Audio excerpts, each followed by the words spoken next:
Anya stood near the far corner of the glittering banquet hall, clutching her small purse like it was the only thing keeping her upright. Soft golden lights shimmered off crystal chandeliers, laughter floated through the air, and the sound of clinking glasses echoed with celebration. This night was supposed to be joyful. It was her best friend's engagement, after all. But for Anya, it felt like a trial. She adjusted the simple navy blue dress she'd bought on sale, elegant but modest, nothing like the designer gowns sweeping across the room. She had spent an hour straightening her hair, hoping to look presentable. Still, the whispers had already started. "That's Anya? She came like that? I heard she's still single, poor thing. She used to dream big." Guess reality hit her hard. The words were soft, but they cut deep. Anya forced a smile, pretending not to hear. She had learned long ago how to swallow humiliation quietly. Life hadn't been kind to her, an orphaned childhood, scholarships that barely kept her afloat, dreams postponed again and again. She worked 2 jobs now, sending most of her income to support her younger brother's education. Love had never found space in her survival. Across the hall, Mira, the bride-to-be, stood glowing in a peach lehenga, surrounded by admiration. Once, Anya and Mira had been inseparable. But success changes people. Marriage into a wealthy family had elevated Mira into a world Anya no longer belonged to. "Why are you standing alone?" Mira's cousin sneered, approaching with a smirk. "Waiting for someone? Or just enjoying the view?" Anya smiled politely. "Just happy for Mira." The girl laughed loudly, drawing attention. "Happy? You should be worried. All of us are moving ahead, marriage, careers, life. And you," she glanced Anya up and down. "Still stuck." A small group nearby chuckled. Anya's cheeks burned. She excused herself and moved toward the balcony, the noise fading behind her. Cool night air brushed her face, and for the first time that evening, she let her eyes sting with tears. "Why did I even come?" she thought. Running away from the party? The deep, calm voice startled her. She turned to see a man standing a few feet away, tall, impeccably dressed in a charcoal suit, his presence commanding yet gentle. His eyes were sharp but kind, as if he saw more than appearances. Sorry," Anya said quickly. "I didn't know this balcony was occupied." "It wasn't," he replied. "Until you came." "I'm glad you did." She frowned slightly, confused. "I'm Arif," he added, extending his hand. "Anya," she said, shaking it briefly. They stood in silence for a moment, the city lights glowing below them. "You look like someone who doesn't belong in there," Arif said softly, nodding toward the hall. Anya gave a small laugh. "I belong. I just don't fit." Arif studied her. "There's a difference." Something about the way he spoke made her feel seen, not judged. Inside the hall, Mira noticed the stranger on the balcony with Anya. Whispers spread quickly. "Who's that man?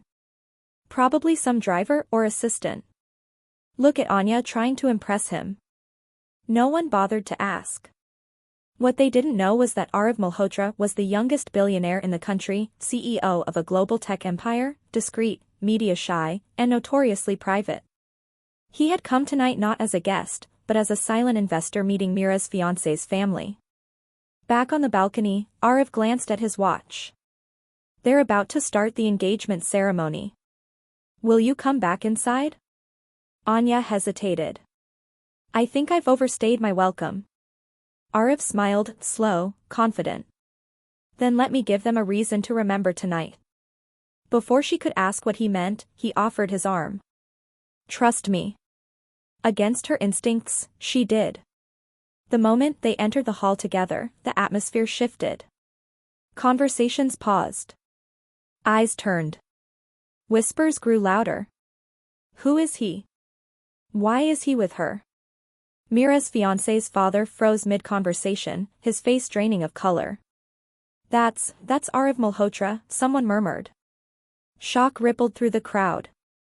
Arif walked straight to the center of the hall, gently guiding Anya beside him. Mira stared, stunned. Ladies and gentlemen, Arav said calmly, his voice carrying authority. Apologies for the interruption. The room fell silent. I wasn't planning on making a speech tonight, he continued. But sometimes, moments choose us.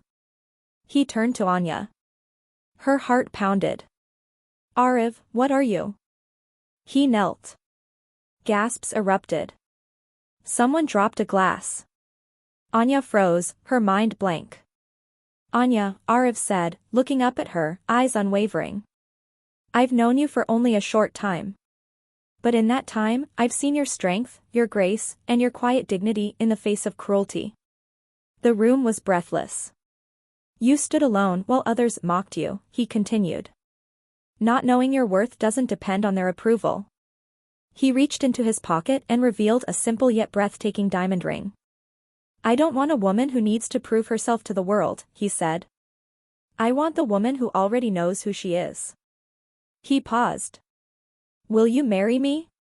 The hall exploded into chaos, gasps, whispers, disbelief. Mira's smile shattered. The same people who had mocked Anya minutes earlier now stared at her like she was royalty. Anya's eyes filled with tears. This isn't a joke, she whispered. Arav shook his head. The only joke tonight was how they treated you. Silence stretched. Then, with trembling hands and a steady voice, Anya nodded. Yes. Applause thundered through the hall, loud, forced, desperate to align with power. Arav slipped the ring onto her finger and stood, pulling her into a gentle embrace. In that moment, the world changed. The women who had laughed at her now rushed forward with congratulations. The men who had ignored her bowed slightly, eager to impress. Anya saw it all and understood everything. Later that night, as they stood beneath the stars once more, she turned to Arav. Why me? She asked honestly. You could have anyone. Arav smiled softly. Because you didn't come here to be chosen. You came to survive. And that is rare. She took his hand. For the first time in her life, Anya wasn't the girl being mocked. She was the woman a billionaire chose, in front of everyone.